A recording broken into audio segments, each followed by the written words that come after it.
Pas d'épreuve, oublie le succès. Si dans ta vie, il n'y a pas d'épreuve, oublie le succès. On va à l'école. Lorsqu'on arrive à l'école, on vous donne des exercices. On vous donne des exercices. On vous donne des cours complètement. Mais tu ne sauras jamais que tu as maîtrisé ce cours s'il n'y a pas d'exercice, s'il n'y a pas d'épreuve. Tu ne sauras jamais que tu as maîtrisé ce cours s'il n'y a pas d'épreuve. L'épreuve est faite pour pouvoir te faire devenir plus grand. C'est quand tu as réussi ces épreuves qu'on t'envoie en classe supérieure.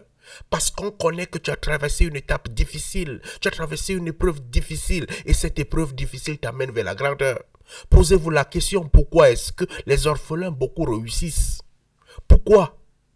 Pourquoi les enfants sont la père, mère à côté, ils échouent? Pourquoi les orphelins réussissent? Pourquoi? C'est parce qu'ils sont passés par une épreuve très difficile, qui les a enseigné la solitude, qui les a enseigné à se renfermer, qui leur a enseigné à croire en eux. Lorsque l'enfant qui a son père, sa mère, est en train de partir dire « Maman, maman, maman », l'orphelin est en train de dire comment résoudre ce problème. Comment résoudre cette difficulté. Comment trouver la solution. Dans cette épreuve de perte de parents, trouve quelque chose dedans. Trouve un plus. Trouve un plus. Accroche-toi sur le plus là et améliore-toi. Avance. Tu l'as beaucoup aimée. Elle est comme une merveille à tes yeux. Tu l'as beaucoup aimé. Il est comme une étoile à tes yeux. Mais il a décidé de partir. C'était le chemin. Il est venu accomplir sa mission dans ta vie. Il y a des hommes, il y a des femmes qui rentrent dans nos vies pour pouvoir nous permettre de grandir, atteindre un certain niveau. Peut-être tu ne savais pas t'habiller. Peut-être tu sentais mauvais. Elle est venue dans ta vie pour que tu apprennes à te laver. Tu as appris à te laver. Aujourd'hui, tu sens bon. C'est la mission qu'elle avait dans ta vie. Peut-être elle ne savait pas contrôler son cycle menstruel. Peut-être elle ne savait pas contrôler ses émotions. Il est venu dans ta vie pour t'enseigner à contrôler tes émotions. Il est parti. Il a fait quoi dans ta vie? Trouve ce qu'il a fait de positif. Accroche-toi sur ça. Ne te lamente pas. Prends ça.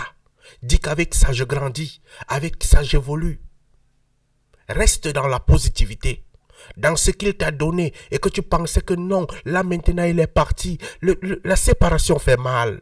La séparation fait toujours mal. La séparation fait toujours mal. Que ce soit la séparation avec un père, que ce soit la séparation avec une mère, que ce soit la séparation avec un copain, que ce soit la séparation avec n'importe qui, ça fait toujours mal. Mais lorsque tu t'assois dans le silence, tu te poses des questions. Tu vois là où il y avait les failles en toi. Et tu vois ce qu'il a fait dans ta vie. Tu l'appelles, tu le remercies. Et tu lui dis merci, bon vent à toi. Prends ce petit carburant qu'il t'a donné. Monte à une échelle supérieure. Monte à une échelle plus grande. Monte à une autre dimension. Envole-toi. Essaye de créer la meilleure version de toi. Renais de nouveau. Renais de tes cendres. Renais de tes cendres et avance. Renais de tes cendres et avance.